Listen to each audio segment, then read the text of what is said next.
Ang IFM 91.9 sa Gensan.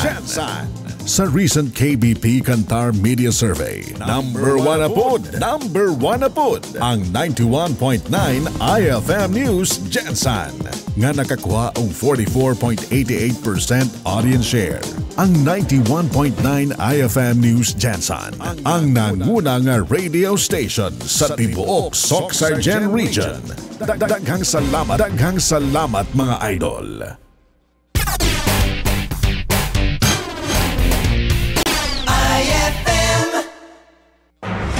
Live gikan sa RMN Broadcast Center.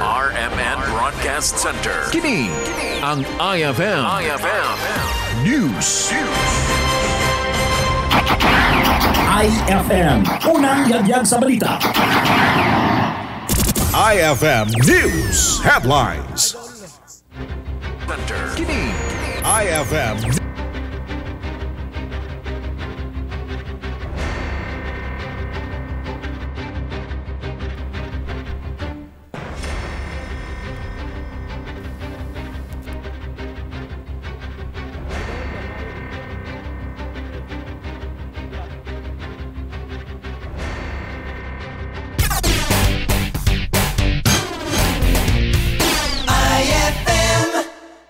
mula sa number 1 Smart Dishwashing Paste. Tanggaling-galing mo! Smart Dishwashing Paste ko! Pritong ulam na masebo, plato o kaldero. Tanggaling for everyday. Ganyan pag Smart ang dishwashing paste. May double tanggaling formula. Tanggal galing ang sebo at bakterya. Bahid para walang bahid, linis fantastic sa metal at plastic. Number 1 ko to! Tanggaling-galing mo! Smart Dishwashing Paste. Heavy duty linis bawat pahid. Smart Dishwashing Paste, manufactured by ACS Manufacturing Corporation. ISO certified, world-class quality. ACS. Para sa sinina nga ka-bloom sa kahumot, suwayi ang Charm Fabric Conditioner. Charm Fatcon, bangong gumagabloom. Charm Fatcon, damit ay may bangon ng salibong bulaklak. Charm Fabric Conditioner. Dunay Stay Fresh Technology. Sinina nga ka-bloom sa kahumot. Charm Fatcon, bangong gumagabloom. Charm Fatcon, damit ay may bangon ng salibong bulaklak. Charm Fabric Conditioner. Manufactured by ACS Manufacturing Corporation. ISO certified, world-class quality. ACS. Surf at on. Ang bango-bango ng damit ko. Sa Surf at on. Amoy araw na mawalay. Blooming clothes all day. Based on lab tests, Surf Fabcon.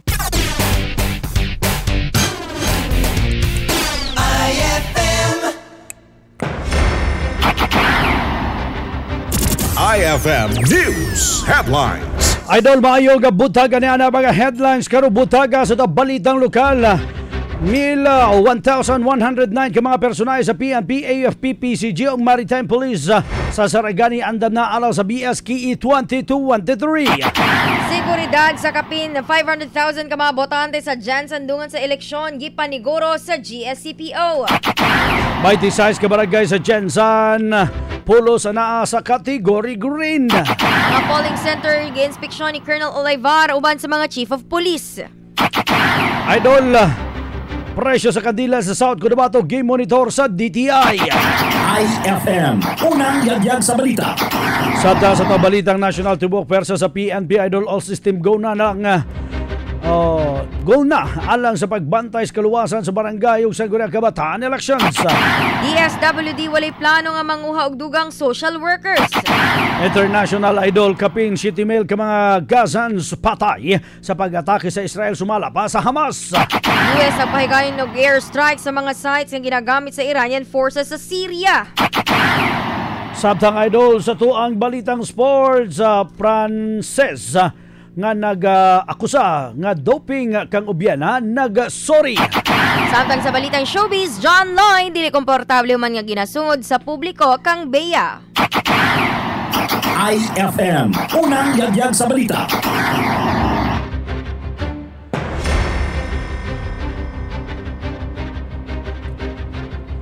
Soc-Sargen, mayo buntag ug welcome sa unang yagyag sa mga balita, second edition.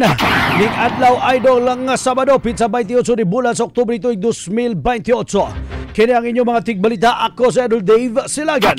At kiniusab si Idol Tintin Gamay. IFM, unang yagyag sa balita.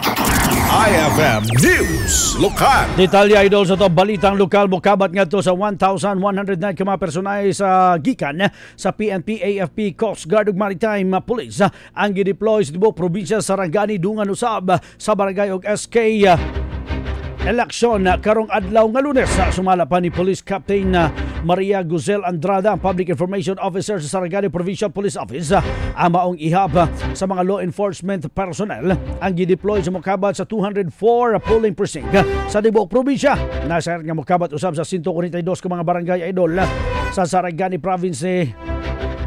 Tulo nini ang anana ilalom sa yellow category o election areas of concern, samtang 14 nining ilalom sa orange category kon areas of immediate concern. Gikumpirma usab ni Andrada nga sugod sa campaign period naka-alerto na ang kapulisan sa Sarangani aron nga masiguro nga makabot ang hapsay og hinlo malinawon nga eleksyon sa probinsya. Sarangani PPO gears up for the BSKA 2023. A total of 1,109 personnel from PNP, Philippine Army, Philippine Coast Guard, and PNP Maritime were already deployed to 204 polling precincts in Sarangani Province. As of today, out of the 142 barangays, there were 3 barangays in Sarangani Province falls to yellow category or election areas of concerns, and 14 barangays falls to orange category or election areas of immediate concern. PNP personnel of this PPO magnified police visibility and tighten their area of security during campaign sorties to ensure an orderly and peaceful BSKA 2023. IFM, unang yagyag sa balita. Samtang sa Jensen, gipangandaman na usab sa Jensen City Police Office ang pagbantay seguridad sa mokabat sa kapin kun kulang 500,000 ka mga botante nga gilaumang mugawas aron nga moboto sa umaabot nga barangay ug SK election karong Lunes. Sa report nga gilatag ni Police Captain Margie Liego, Public Information Officer sa GSCPO atol sa gihimong PRO 12 Heart Information Officer News, yang gibutyag nga bisan pa man nga na ilalom sa green category ang 26 ka mga barangay sa Jensen. Gipahugtan gihapon sa GSCPO ang ilahang gipatumang seguridad aron nga masigurong hapsay ug malinawon ang piniliay. Ang General Santos City Police Office ay naghahanda sa mahigit kumulang na kalahating milyon na registered voters. Yan po yung ikikater ng ating 55 polling precincts. At itinalaga rin ng ating City Director, ang ating mga Chief of Police or Station Commanders, no, na pursige at masigasig na bantayan yung mga nasasakupan nilang cluster precincts. Fortunate yung ating syudad, no, ng General Santos dahil tayo ay nasa green category. Lahat po ng ating barangay, yung 26 barangay wherein this area are of no security concerns or relatively peaceful and order. So yun, but din hindi pa rin kami magsasawalang bahala na hindi tututukan ang pagbabantay for the election of 2023. IFM, unang yagyag sa balita. Idol duga pagbutyag ni Police Captain Liego gani atong adlaw nga Miyerkules napahigayon sila og final joint security meeting nya kan sa gitabangan o gitambungan ani idol sa Task Force Jensen Philippine Coast Guard Kamalay ug uban pang ahensya sa gobyerno. Samtang niadtong nakalabay adlaw gibisita sa mga station commander uban ni Police Colonel Nicomedes Olaivara mga polling precinct polling centers sa dakbayan aron nga masiguro nga andam idol ang seguridad nga ipatuman. Or naisagawa rin yung final joint security meeting kasama po yung ating task force organization for the BSKA. Nandun po yung ating city director, yung ating city election officer, ating Jensen Task Force, Philippine Coast Guard, lahat po ng magiging kalaho. Ngayon naman po ay naka-schedule tayo na bibisitahin ng ating mga station commander lead by our city director yung pagbibisita mismo sa polling precinct kung titingnan ang mga eskwelahan ay security wise handa na ba. IFM, unang yagyag sa balita. Samtang update update usab sa mga election paraphernalias, una nang nag-deploy og mga personay ang GSCPO sa City Treasurer's Office sa unang gibutang ang mga election paraphernalias. Samtang ang gahapong adlaw usab nag-deploy og mga personay sa PNP sa Lagaw Gym kan sa gibalhin sa mga election paraphernalias nga gamiton karong Lunes. Samtang hugtano usab ng seguridad nga ipatuman sa mga kapulisan sa mga polling centers sugod alas 12:01 sa tungang gabi sa adlong Lunes alang sa deployment sa election paraphernalias uban ang mga magtutudlo.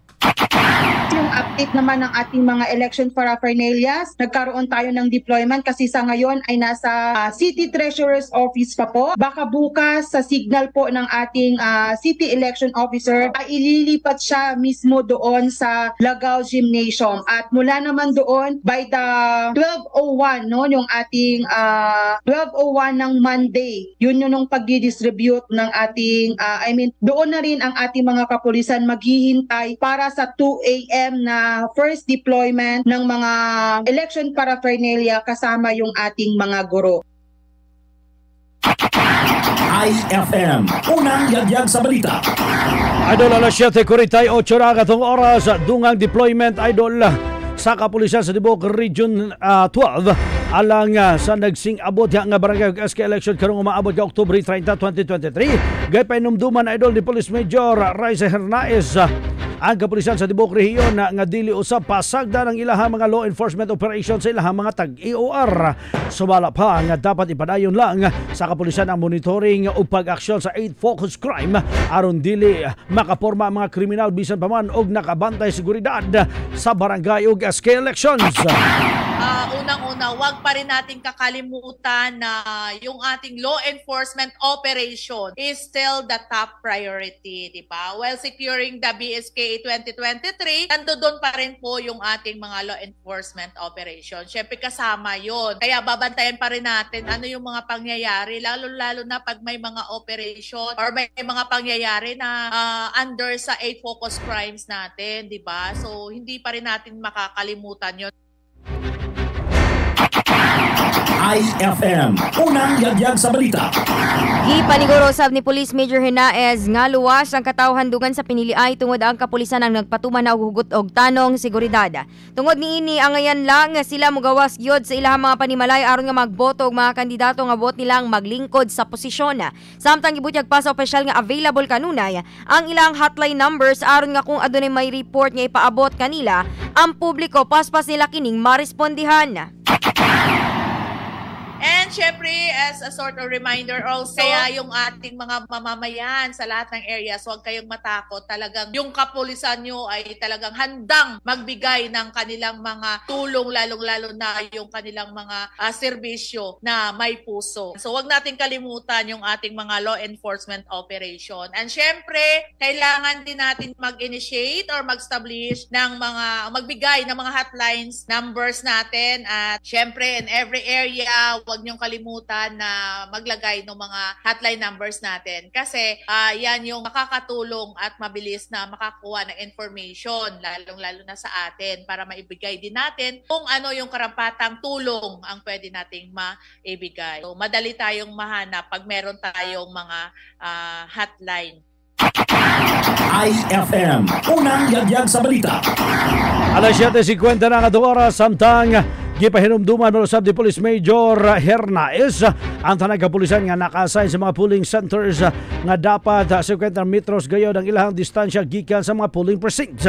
Dungan usab niini dapat dili usab sila nila kalimtan ang mga regulasyon nga dapat ilang sundon dungan sa pagpatuman seguridad sa BSKE. And syempre, as a sort of reminder also, yung ating mga PNP and security personnel, don't forget always na dapat 50 meters during election ha, hindi tayo dapat maglapit doon sa mga polling precinct. Tandaan natin lagi yan kasi alam naman natin yung mga tao talagang tayo lang binabantayan din. So kasama na yung pagbabantay natin sa kontrabigay, di ba? Dapat ay kasama din yon sa ating babantayan. Hindi lang yung security, at the same time, wag natin kalimutan yung mga rules na dapat nating sundin at i-remind din natin yung mga tao, lalong-lalo na sa araw ng halalan. So, IFM, unang yagyag sa balita. Samtang giangkon ni Albert Capicio ang labaw sa DTI South Cotabato nga dunagyoy negosyante nga wala nagparehistro sa ilahang mga timbangan, ilabi na sa mga merkado publiko. Sumala sa opisyal sa ilahang gihimong inspeksyon sa merkado publiko sa syudad sa Coronadal, ilahang nasuta nga ubay-ubay gyud nga mga negosyante ang wala nakaparehistro sa ilahang timbangan sa syudad. Gumiganini gatagan og warning ama na sampit samtang uban ang gipahamtangan og penalty. May mga business establishment na wala nag-comply, wala na parehistro ang ilang mga giluhan. And then, pero nahatagan man sila nga dapat, mag-cut po sila sa citizen para matagaan sila sa informasyon. Ano ba karon ang mga kinahanglan nga dapat imong ilang negosyante, kanon nila anong ilang mga obligasyon pagparehistro sa ilang mga giluhan. Unfortunately, may mga rakita nga mga damo actually ang wala nakaparehistro sa ilang mga giluhan. Kaya sila natagaan sa warning, natagaan man sa mga tawag sila mga informasyon nga kundi sila na may mga kaakibat na mga pagsumundan ang ilang dapat nga imuon. IFM, unang yagyag sa balita. Idol, duga pagbutya ni Capicio nga mismo ang lokal nga paggamhanan sa Coronadal mo ay nag-request sa ilahang buhatan aron nga mapahigayon og inspection sa mga timbangan sa mga negosyante sa Coronadal Public Market. Nag-unang tumong sa LGU Coronadal ang makasabay ang mga tindahan ngadto sa mga dagkong supermarket nga dunay accurate nga kiluhan na sayran nga karon. Mas ginapili sa mga konsumante dito mo palit sa supermarket tungod kay sakto lang ang ilahang kiluhan. Hindi na lang sila ang iban. Yes, kaya ang tinutuyo sa city government under the leadership of the Rohina na dapat makakompete kining aton nga mga business establishment dira sa tinda, sa supermarket naton. Ay kalabanan, ang gina-prefer na karon sa aton nga mga munugbakal karon, mga konsumidores, dito sila magbakal sa sakto nga siluhan na kundi nakita natin nila sa mga mall. Samtang dugang pagbutyag ni Capicio nga kung dili sakto og mga kiluhan ng mga negosyante sa palengke unsaon nga sila makakomplete o makakompete ngadto sa mga dagkong mall. Samtang gibutyag usab ni Capicio nga aduna usab mga negosyante sa palengke nga nagasunod sa regulasyon apan ubay-ubay gyud ang wala nagasunod niini. Paano makakompete karon ang aton mga negosyante dito sa mall kung ang mga kiluhan nila hindi na respect sa aton konsumidores? May naga-establishmento nga nagasunod, may mga establishmento man nga hindi bala nagasunod IFM, unang yagyag sa balita. Alas 7:54 na itong oras, Idol. Tuang balikan, Idol, ang atuang mga lucky card number nga naburutan kaganihang butag. Lucky card number 202480, 202480. Lucky card number 018633, 018633. Samtang congratulations po nilang IFM card number 400867, IFM card number 400867, o IFM card number 0004211, IFM card number 0004211.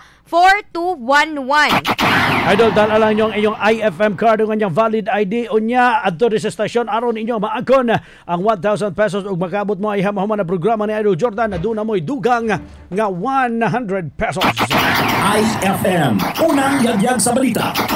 Alas 7:55 na. IFM News National. Idol, sa top balitang national is all system go na ang tibok parsa sa Philippine National Police kung PNP's pagbantay sa kaluwasan sa mga residente karong adlaw nga Lunes ala sa barangay Usyang-Guria, Kabataan election. Sa press briefing sa Campo Grami gikabutyag ni PNP Chief General Benjamin Acorde Jr. nga on the top of the situation na ang kapulisan kung on top of the situation ng kapulisan sa nasud. Luyo pa man nga adunay natigayon nga pagpamusil sa pila ka bahin sa nasud, makonsidera sumala pa nga isolated incident lamang kani. Gingos gano sab sa opisyal nga generally peaceful ang tibuok nasud. Una ang tulo ka adlaw sa ayha mag-eleksyon. Nanawagan man usab ang opisyal sa publiko nga tabangan sila nga ipatuman ang kahabsay ug kalinaw karong adlaw sa eleksyon. Sumala pa nga gikan kaganihang alas 12:01 sa kadlawon, nakataas na sa full alert status ang PNP aron nga masigurado nga malinawon og luwas ang nagkaduol nga piniliay. IFM, unang yagyag sa balita.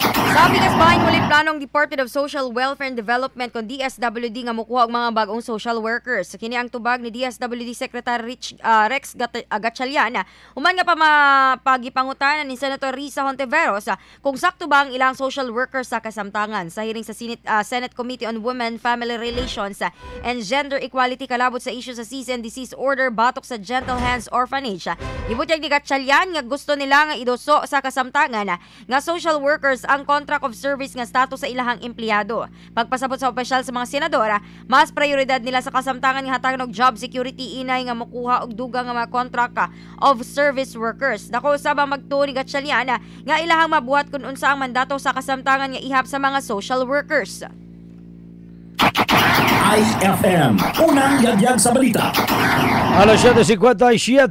IFM News International. Idol sa balitang international, nagpagawas ang Hamas sa mga pangalan sa mga Gazans nga namatay sa pag-atake sa Israel. Sumala pa sa Palestinian Islamic Group nga misaka nga sa 7,028 ka mga katao namatay sa Gaza gikan sa Oktubre 7. Gipagawas nga dato sa Hamas Health Ministry, makita pangalan ug edad ingon man identity card number ug sa mga biktima. Sumala pa sa ensya nga desisyonan nila nga ipakita sa publiko ang listahan aron nga masayran sa tibuok kalibutan ang ginabuhat sa Israel. Kaya naman nga una nang gikabutyag ni US President Joe Biden nga wala kini idea kung matuod ba ang ginaghanon sa namatay nga mga Palestinians. Apan gikabutyag ni ini nga adunay mga inosente nga mga tawo nga nadamay sa kagubot. IFM, unang yagyag sa balita. Katapos ang detalye sa balitang international, gipabuthan sa US military ang duha ka facility sa Eastern Syria nga gamit sa Islamic Revolutionary Guard Corps sa Iran ug ilahang mga affiliated groups. Kana mismo ang gikumpirma ni US Secretary of Defense Lloyd Austin na sayran nga ang pagpangatake ang gimando mismo ni US President Biden. Isip bala sa pagpangatake sa American personnel sa Syria nakalabayng adlaw. Nakasayran nga usa ka US contractor napatay sa nasapit ka pagpangatake human ang carjack incident samtang nagatago kini gawas ni ini 21 usab ka mga US personnel ang nasamdan. Wala pay report kung aduna bay namatay sa airstrike sa US o sa Iranian forces. IFM, unang yagyag sa balita. Alas 7:59. IFM News Sports. Idol sa balitang sports, nangayong sorry karon ng usa ka princess nga nag-akusa sa doping kang Asian Games gold medalist Paul Volter E.G. Obiana. Kinihuman nga walay kamaturan ang pulong nga giakusahan o giakusa kang Obiana sa iyang coach. Sa Facebook post ni Obiana nakita nini ang apology letter ni Anias Lavillini, asawa ni kanhing Olympic champion Reynold Lavillini. Sumala pa kang Anias nga gibasol ni ini nga gibuhat nga pagpangdaot sa pangalan ni Obiana o sa coach ni ini. Gidawat usab ni AJ ang nagsorry nga princess o nagpasalamat kini humana nga nahinlo na ang iyang pangalan o reputasyon. Alayon nini gipasalamatan usab ni Obiana ang tanang taga-suporta nga nanawagan usab kini nga ihuno na ang pagpadala og mga mensahe kang Lavillene. IFM, unang yagyag sa balita.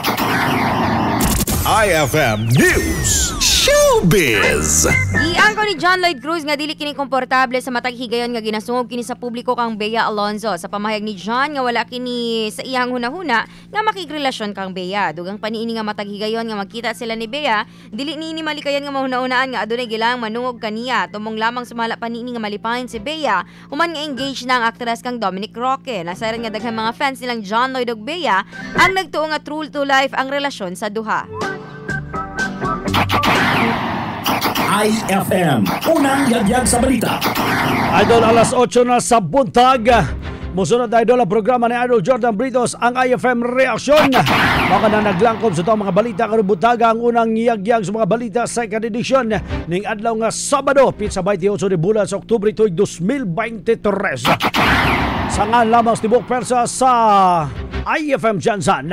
Para sa Matik Balita, Matik sa drama ug musika, Matik sa public service. Kini ang inyong mga tigbalita. Ako sa Idol Dave Silagan. Og kiniusab si Idol Tintin Gamay. Alang sa tinuod nga numero 1, kini base sa latest Qatar Media Survey. 91.9 IFM News Jansan. O sabay answer, Matik!